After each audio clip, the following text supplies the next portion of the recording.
Negara mendapatkan rentetan kritikan dari negara-negara barat soal invasi ke Ukraina. Menteri Luar Negeri Rusia Sergei Lavrov pilih walkout dari pertemuan G20 pada Jumat 8 Juli di Bali.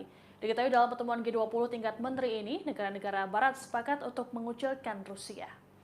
Dilansir oleh The Moscow Times, Lavrov disebut keluar dari sesi pagi saat Menteri Luar Negeri Jerman Annalena Baerbock melontarkan kritik atas invasi Rusia.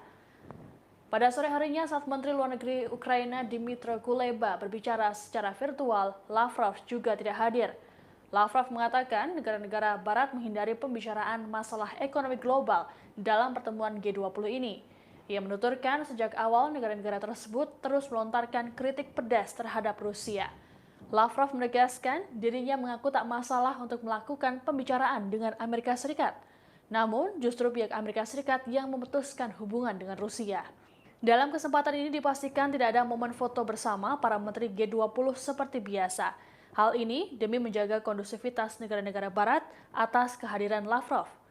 Sebelumnya, Lavrov juga mendapatkan serangan verbal sesaat setelah tiba di lokasi G20. Sejumlah menteri juga memilih tak hadir dalam jamuan makan malam demi menghindari Lavrov. Dalam pertemuan ini, Menlu AS Antony Blinken menuding Rusia sebagai pemicu krisis pangan global. Hal ini lantaran Rusia memblokade pelabuhan Ukraina sehingga tak bisa mendistribusikan biji-bijian.